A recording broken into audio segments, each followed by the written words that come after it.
Tu m'as ébloui par tes mélodies. Tu m'entoures d'un chant d'amour, chant de délivrance devant mes ennemis. Toutes mes craintes s'enfuient. Je ne suis plus esclave de la peur. Je suis enfant de Dieu.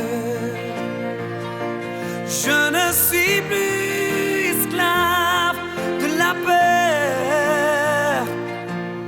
Je suis enfant de Dieu.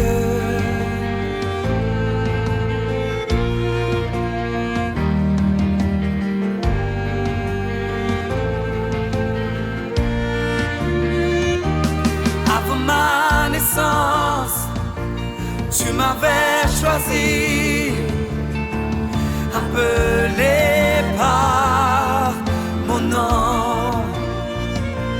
Tu m'as adopté, je suis de ta famille. Ton sang coule dans mes veines. Je ne suis plus esclave de la peur. Je suis enfant de Dieu. Je ne suis plus esclave de la peur. Je suis enfant de Dieu. Je ne suis plus esclave de la peur. Je suis enfant de Dieu. Je ne suis plus esclave de la peur. Je suis enfant de Dieu.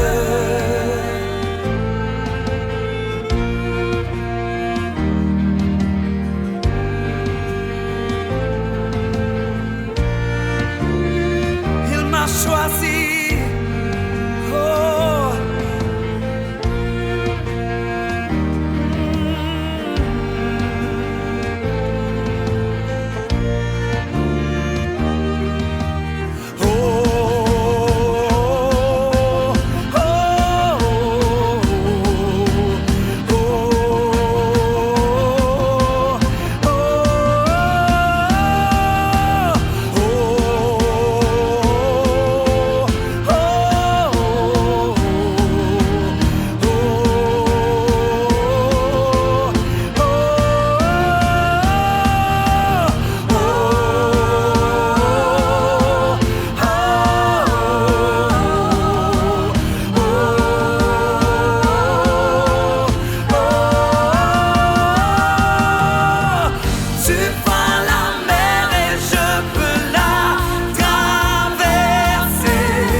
peur.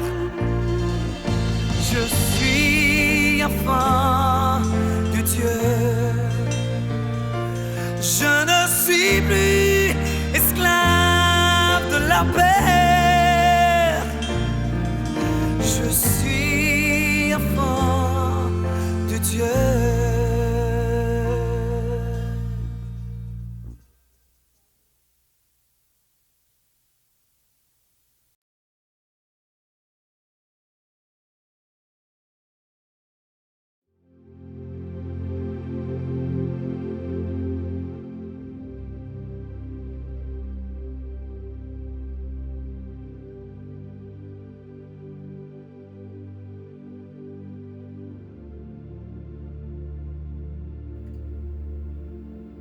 Mon frère, ma sœur, bienvenue à notre émission Instruction prophétique où vous êtes appelés à gouverner.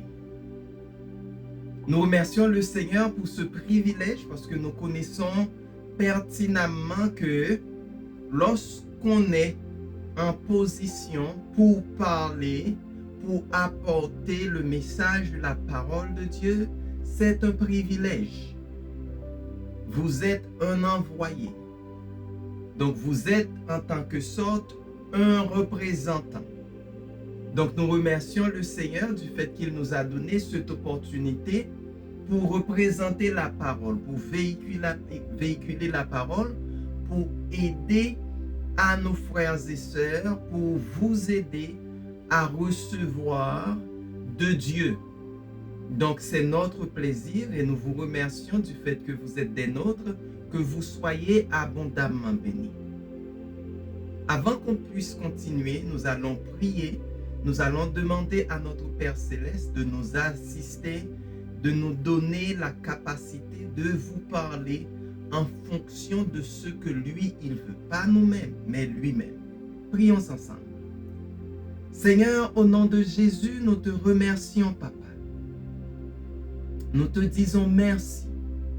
Tu es bon pour nous, Seigneur, avant même que nous soyons nés.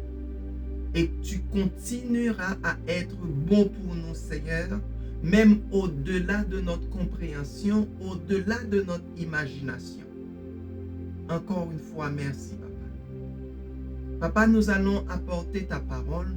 Nous ne voulons pas faire ça de par notre propre capacité, notre façon de parler, nos vocabulaires, notre soi-disant érudition intellectuelle, mais nous voulons, Seigneur, communiquer la parole en fonction de toi, en fonction de ton Saint-Esprit.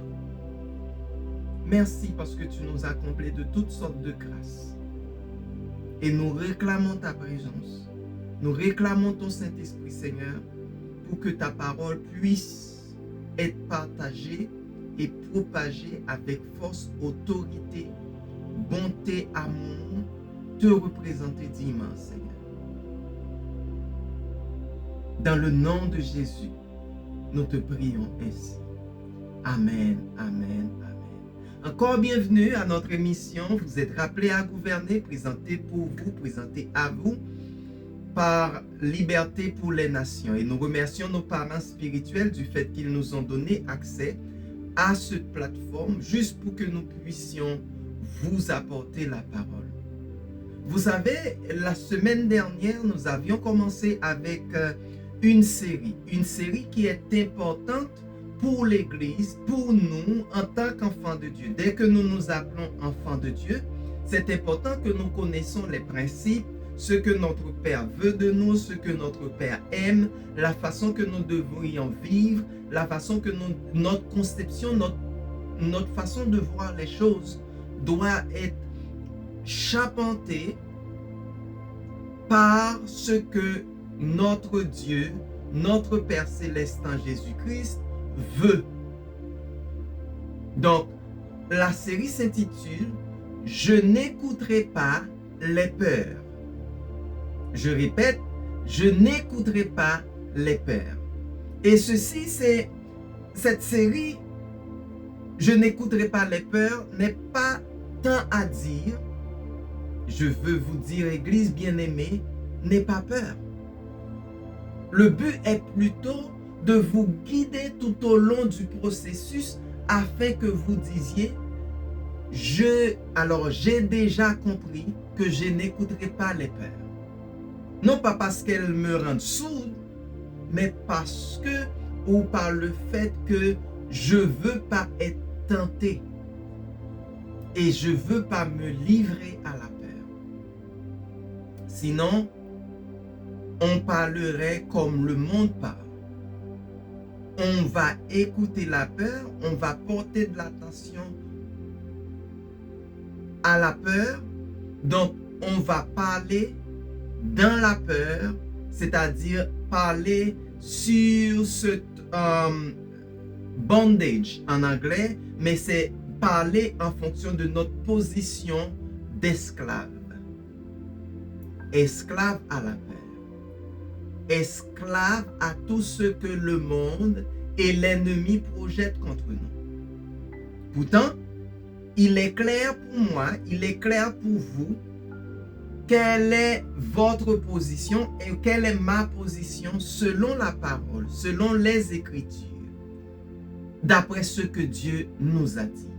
Donc, il est très important pour nous de comprendre que la raison pour laquelle que je ne vais pas écouter la peur, la raison pour laquelle que je ne vais pas porter attention à la peur, la raison pour laquelle que je ne vais pas laisser la peur m'infecter ou m'envenimer par ce que la peur projette, les paroles de peur, les commanditaires de peur, les expressions de peur, les environnements de peur. Donc par conséquent, le but est de vous enseigner la conception et la perspective de Dieu. J'ai dit bien la conception et la perspective de Dieu. La conception, donc, la parole vous la donne. Donc, vous avez la conception, le dessin, le design par la parole. Donc, il y a beaucoup de gens qui ont étudié la parole, ils connaissent la conception, ils connaissent le design, mais quand ils mettent en pratique, il n'y a aucun effet. Aucun résultat.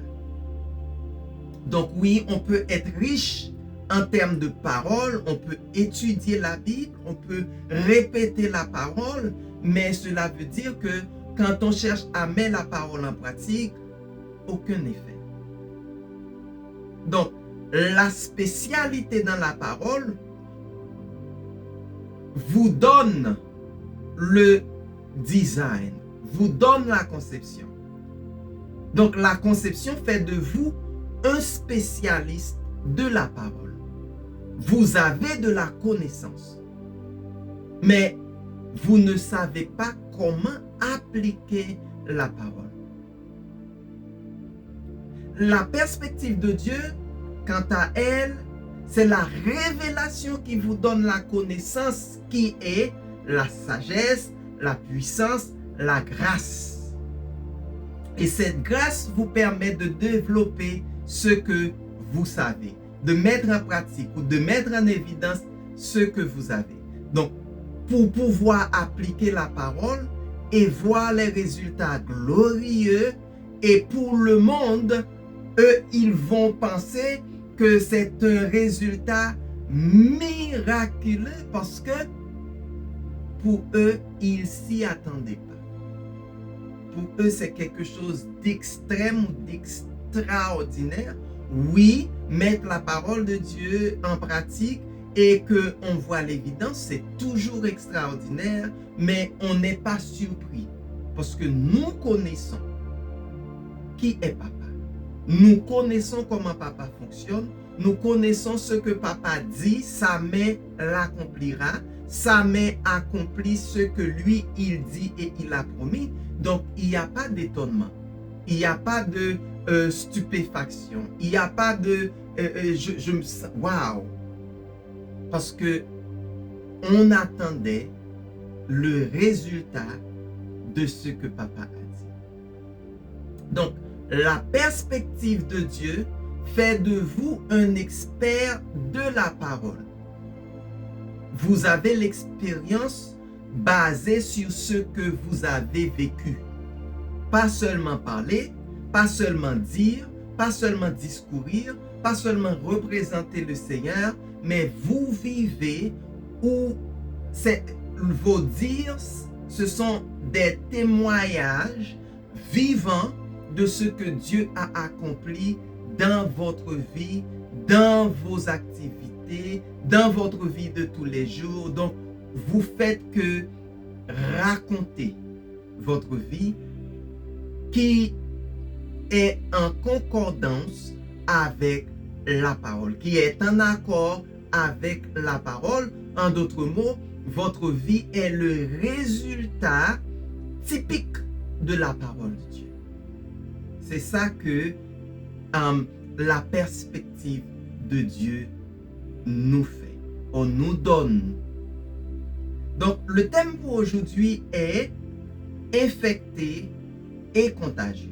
Alors, nous allons voir une sorte de différence pour nous en tant qu'enfants de Dieu entre une personne qui est infectée, bien sûr par la peur, et une personne qui est contagieuse par ce que Dieu donne. Donc, au travers de ce sujet, nous vous apprendrons le modèle de la croix. De quoi parle le modèle de la croix? C'est comment Dieu voit-il et comment sommes-nous les êtres humains?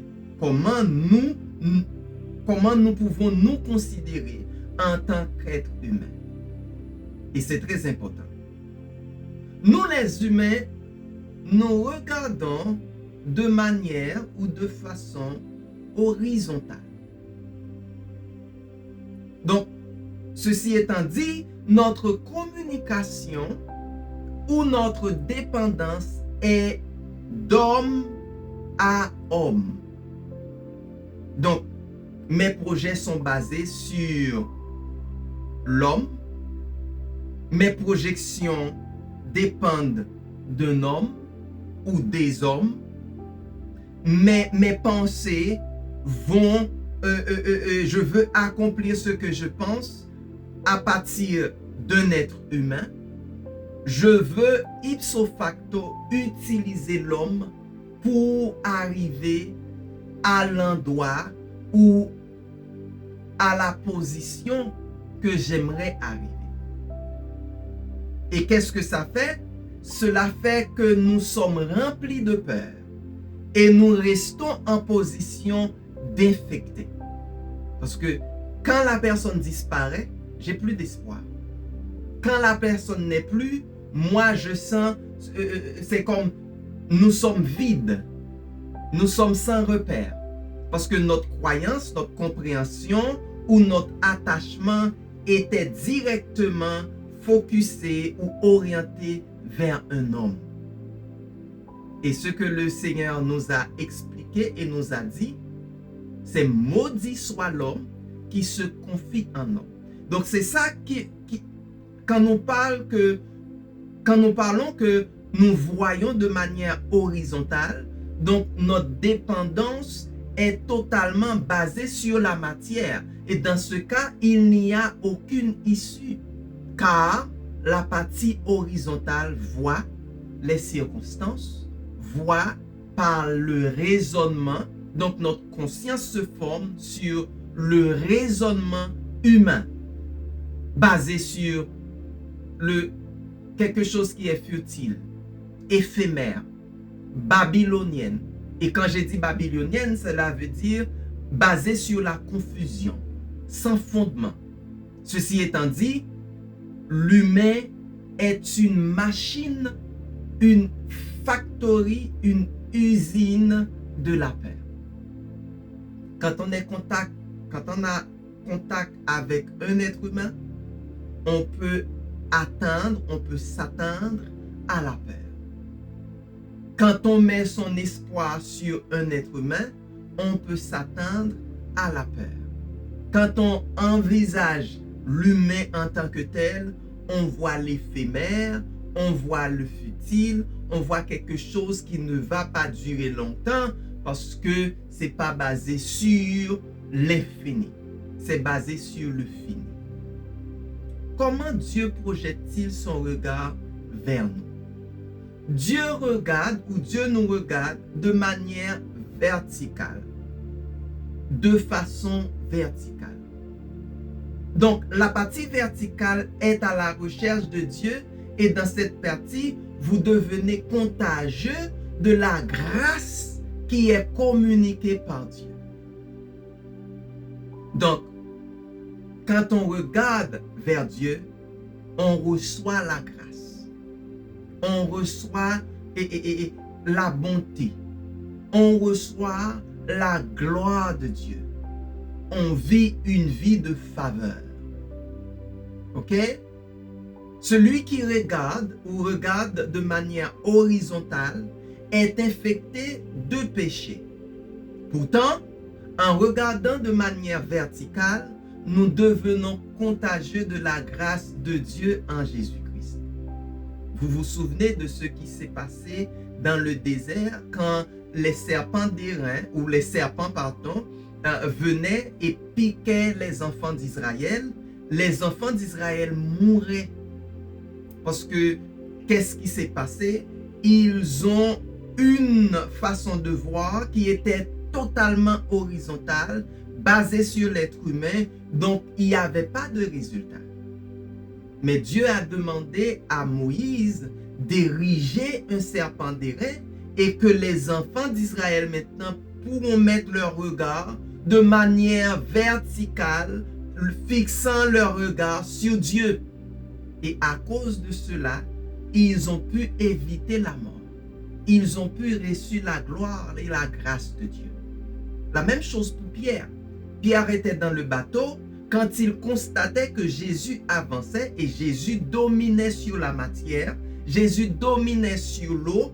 Donc il a demandé à Jésus, si c'est vraiment toi, Seigneur, ordonne-moi ou permets-moi de venir te rejoindre. Et le Seigneur lui a accordé cette grâce. Et il commençait à marcher et regardait de manière verticale, regardait le Seigneur, voyait Dieu, constatait la présence, la glorieuse présence de Dieu.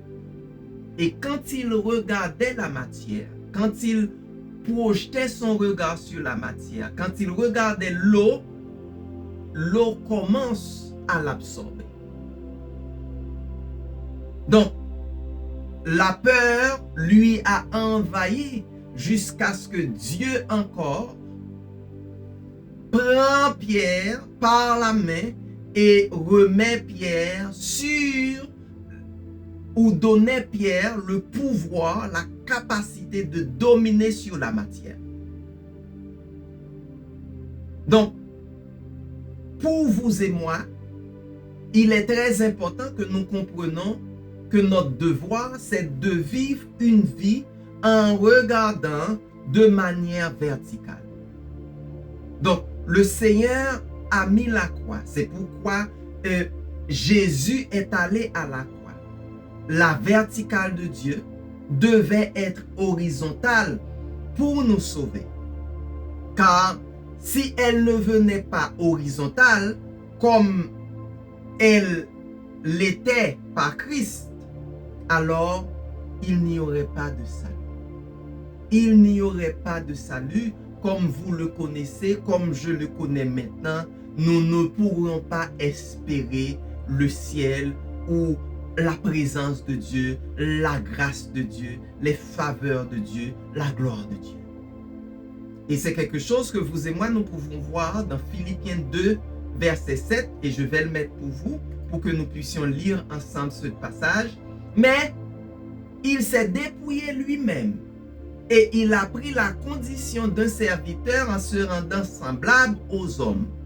Quand nous parlons de il s'est fait horizontal, parce qu'il doit descendre, faire en sorte que nous pouvons fixer nos yeux sur lui pour encore remonter dans les cieux. Donc, il a initié notre regard de manière verticale. Alors, le reste dit, se trouvant ainsi reconnu à son aspect comme un simple homme. Donc, ceux qui sont infectés par la désobéissance deviennent pécheurs. Ok? Mais en Christ, par l'obéissance, ceux qui ont été infectés deviennent justes par grâce. Donc, si vous et moi, nous comprenons que le Seigneur s'est fait homme, c'est juste pour se placer en une position, pour que nous puissions fixer nos yeux sur lui. Et après que nous fixons nos yeux sur lui, lui, il fait l'ascension pour que nous puissions avoir la conception de regarder verticalement. Au commencement, Adam n'avait pas ce problème. C'est lorsqu'il a péché, il a commencé par voir en fonction de sa femme. Il a regardé sa femme, il a regardé la matière, il perd tout son repère, il perd le contact avec le Seigneur. Donc maintenant, il est devenu, je dirais, victime de la matière. La matière prend le dessus. Et puisque la chair est sortie de la matière réclame la chair. Donc la mort a vu le jour. Et je viens de vous dire que les gens qui sont infectés par la désobéissance, comme c'était le cas d'Adam, deviennent pécheurs. C'est quelque chose que nous allons voir dans Romains le chapitre 5, le verset 19 jusqu'à 21. Ok? Mais je vais mettre le verset 19 pour vous. Qu'est-ce que ça dit? Car par la désobéissance d'un seul, beaucoup d'hommes ont été déclarés pécheurs devant l'Éternel, devant Dieu.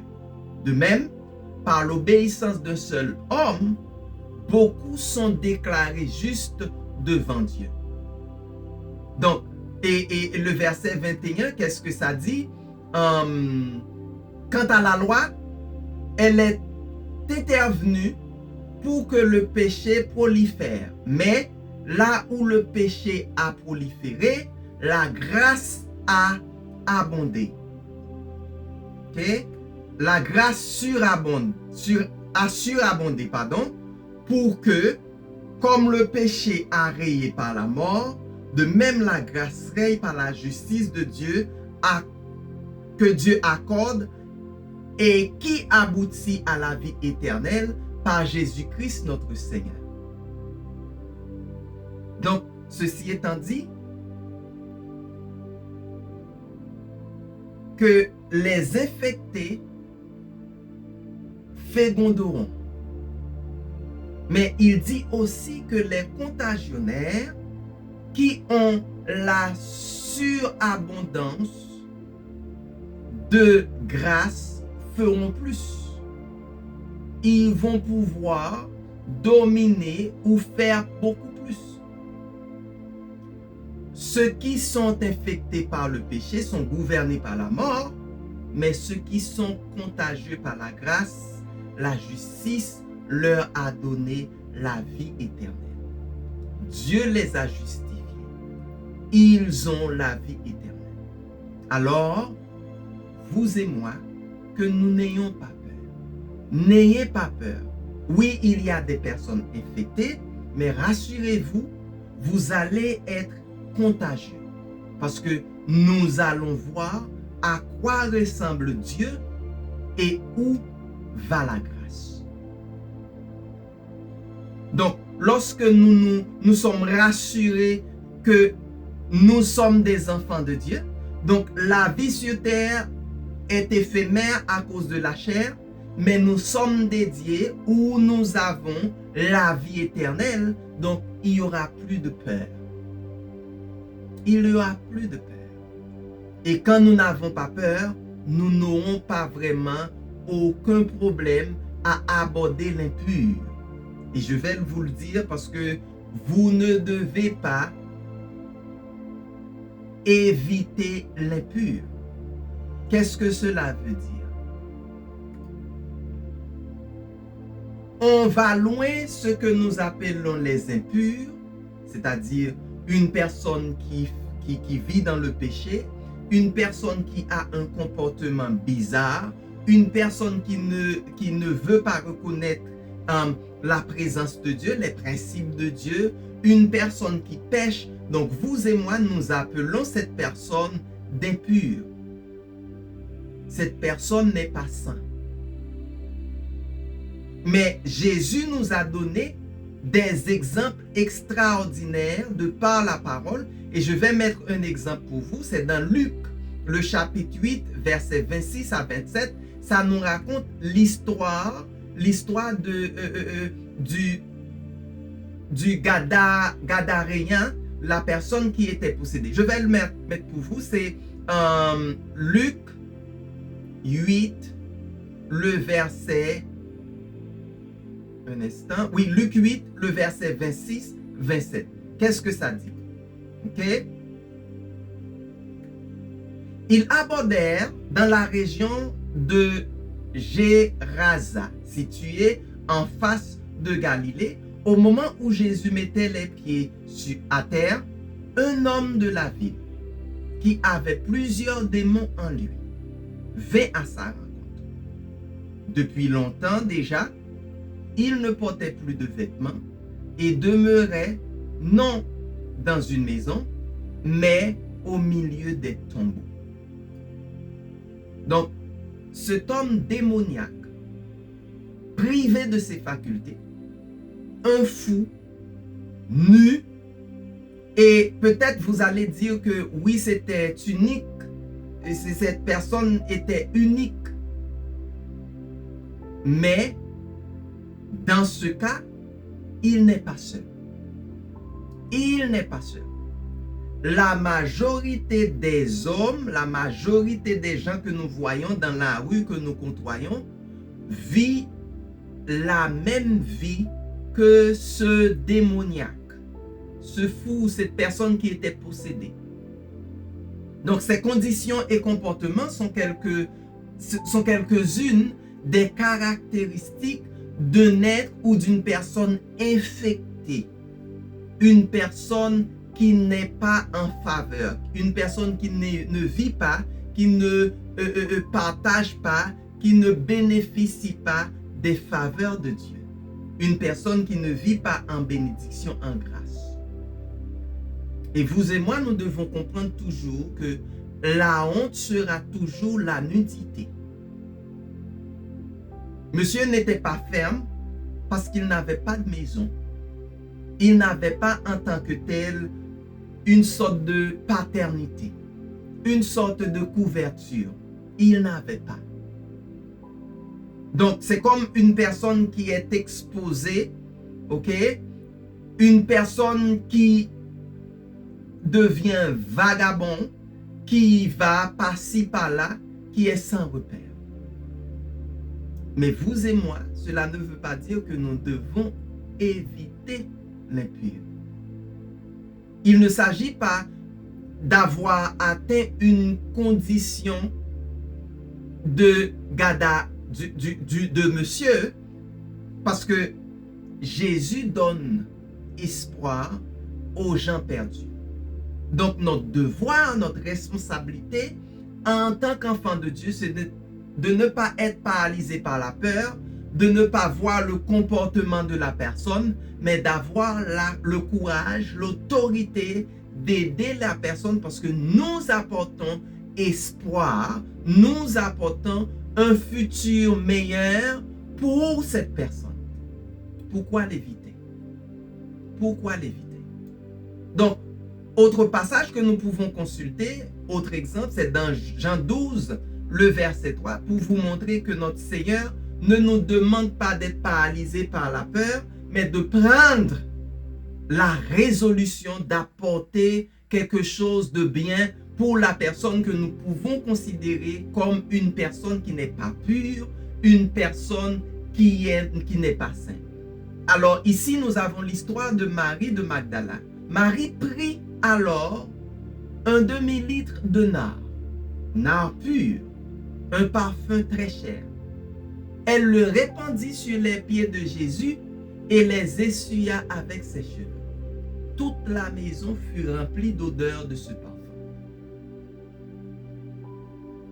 Un parfum qui était extraordinairement cher.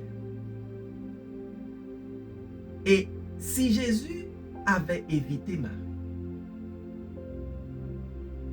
si Jésus, dans sa capacité d'être omniscient, omnipotent, omniprésent, il connaît la vie de Marie. Les gens qui étaient limités commençaient à critiquer Jésus par rapport à pourquoi il a laissé Marie, une personne qui n'a pas une bonne vie, entrer dans son sein pour faire cette activité. Mais si Jésus avait évité Marie, la maison ne serait pas remplie d'odeur du parfum. Ou s'il l'avait poussée parce qu'elle a touché ses pieds. Jésus n'a pas évité les impurs, mais leur a permis de servir. Et même d'essuyer ses pieds avec leurs cheveux. Donc, ces bois sont largement ouverts. pour accueillir une personne qui n'est pas pure, un pécheur. D'ailleurs, c'était mon cas, c'est mon cas, c'est votre cas. Mais nous sommes placés maintenant sous une couverture de grâce. Et par le fait que nous sommes sous cette couverture de grâce, nous pouvons maintenant accueillir, pas rester dans la peur, mais accueillir ceux que nous considérons comme impurs. Cela nous enseigne que lorsque nous venons à Jésus, nous ne venons pas avec la religiosité. Non, car ce que Jésus veut, c'est que nous nous exalions. C'est-à-dire, nous déchargeons sur lui tous ceux qui ne sont pas OK dans notre vie. Qu'est-ce que cela veut dire? Se décharger, c'est être honnête avec Jésus. La preuve que l'on décharge est que l'on fait des prières intentionnelles. C'est-à-dire des prières vraiment qui ne... C'est pas discourir. C'est pas parler d'une manière à ce que on voit que je peux prier, mais c'est notre conscience. Au très fond de nous, nous trouvons les mots pour dire à papa. Ce sont des prières intentionnelles. C'est-à-dire au moment de la prière, au moment où la prière est entendue. C'est le cas de Daniel. Quand il a prié, le Seigneur l'a entendu. Pour beaucoup d'entre nous, c'est ce que nous devons faire. Des actions intentionnelles. En nous déversant devant le Seigneur. En expliquant, en partageant avec notre Père Céleste ce que nous ressentons vraiment. Dites-lui, oui Seigneur, j'ai peur. La vérité est que je me sens fatigué. Je ne peux pas. Ou tout simplement, je ne veux pas. Donc, soyez sincères. Et de par votre sincérité, la maison sera remplie de parfum. De parfum qui est à travers l'Esprit Saint. Donc, à cause de notre franchise, de la façon que nous sommes sincères avec le Seigneur, le Saint-Esprit va nous remplir. Et l'Esprit Saint va embaumer la maison. Autre exemple que nous pouvons voir, c'est dans Luc 17, le verset 11 à 19. Qu'est-ce que ça dit? Nous allons lire le verset 11. C'est 11 à 13 pour le moment. Qu'est-ce que ça dit? Alors, Jésus se rendait à Jérusalem. Jésus longea la frontière entre Samarie et Galilée. À l'entrée, un instant, j'ai quelque chose qui me bat. À l'entrée d'un village, 10 lépreux virent à sa rencontre. Et ils s'arrêtèrent à distance et se mirent à supplier à haute voix. Jésus, Maître, aie pitié de nous. Donc, c'est concernant les 10 lépreux, ce sont des décisions intentionnelles de Jésus. Dans ce cas, Jésus n'a rien fait. Il a simplement commandé. Eux, ils étaient sincères en faisant une prière. Seigneur, aie pitié de moi. Ils connaissaient leur état. Ils connaissaient que, ok, je vis, mais mon corps est en train d'être détruit. Je dois demander secours. Je dois demander pitié au Seigneur. Et le Seigneur a commandé. Il ne les a pas touchés. Il n'a pas prié. Il n'a pas réprimandé pour dire c'est pourquoi vous étiez dans cette zone, pourquoi est-ce que vous vous êtes exposé à telle chose, telle chose. Il a seulement dit d'aller voir ou d'aller vous présenter au prêtre. C'est seulement ça que le Seigneur a fait. Et dans le verset 14, qu'est-ce que ça dit? Le verset 14, c'est dit que Jésus les vit et leur dit, allez vous montrer au prêtre. Pendant qu'ils s'y allaient, ils furent guéris. Il a seulement commandé. C'est-à-dire, je vous ordonne de vous conformer à ce que vous devez. Aller au temple et donnez votre dîme, donnez votre offrande, semence, honorez, allez faire ce que je vous ai commandé. Et dans le verset 15, qu'est-ce que nous voyons? Le verset 15 dit, l'un d'eux, quand il se rendit compte qu'il était guéri, revint sur ses pas en louant Dieu à pleine voix. Donc, puisque maintenant on fait ce que le Seigneur nous a demandé de faire, on fait ce qu'il nous a commandé, maintenant on voit la gloire de Dieu. Donc, lui, il devient pur et il a glorifié le Seigneur. Il a témoigné, il a partagé la nouvelle et il retourne vers Jésus pour l'exalter, pour l'honorer, pour célébrer le Seigneur. Et dans ce cas-ci, ce monsieur, entre les 10, était unique. Il était unique. Il a pu comprendre que le Seigneur m'a fait grâce. Le Seigneur m'a sauvé. Le Seigneur m'a béni et je dois le louer. Et qu'est-ce qui s'est passé? Dans le verset 16 à 19, qu'est-ce que ça dit? Il se prosternait aux pieds de Jésus, face contre terre, et le remercia. Or, c'était un Samaritain. Alors Jésus dit, où sont bien 10? Ils sont bien 10 qui ont été guéris, n'est-ce pas? Où sont donc les autres 9 ou les 9 autres? Il ne s'est donc pas trouvé personne d'autre que cet étranger pour revenir louer Dieu.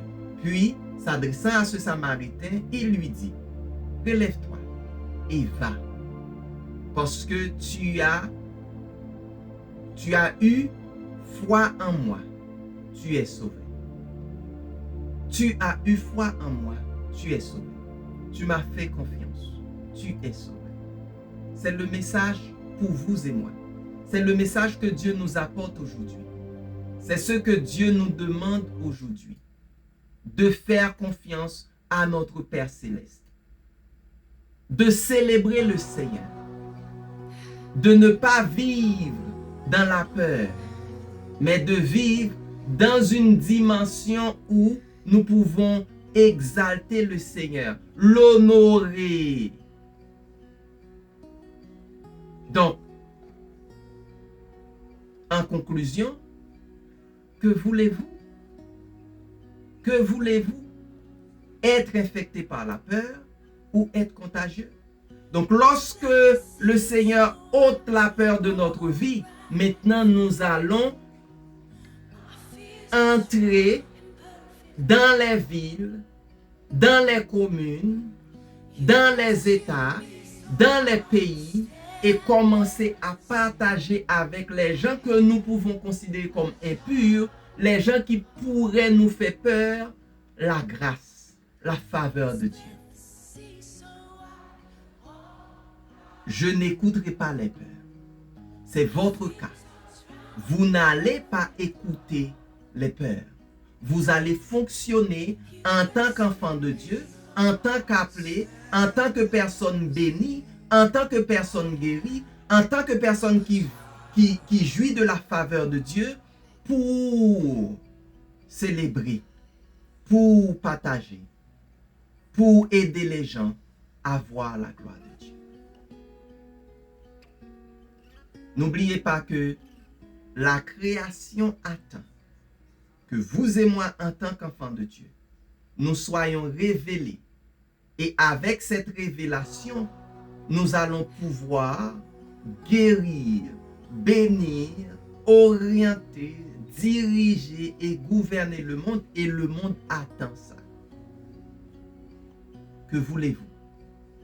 Être infecté ou contagieux? Que le Seigneur vous bénisse et que le Seigneur ouvre vos yeux spirituels, votre compréhension pour que vous puissiez vivre dans la plénitude de Dieu, mais pas dans la peur. Parce que la peur en tant que telle nous connecte avec l'ennemi, ce que nous ne voulons pas, mais la foi nous connecte avec notre Dieu.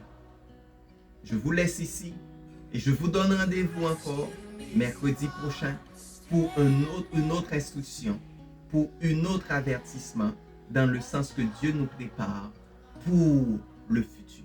Soyez bénis et à la prochaine.